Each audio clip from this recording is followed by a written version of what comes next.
খচৰাত যিসকলৰ আপত্তি থাকিব অহা 22 জানুৱাৰীলৈকে তেখেতসকলে ক্লেইমছ এণ্ড অবজেকশ্যন দিব পাৰিব।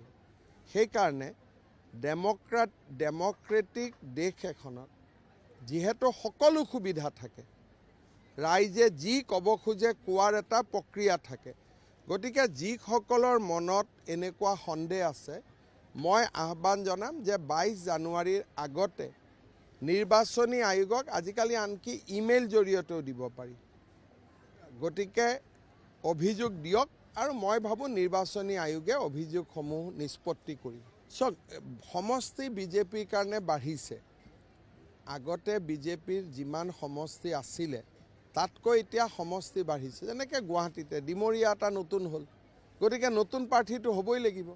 সেইকাৰণে নতুন প্ৰাৰ্থী এইবাৰ অট'মেটিকেলি বিজেপিৰ পৰা আহিব।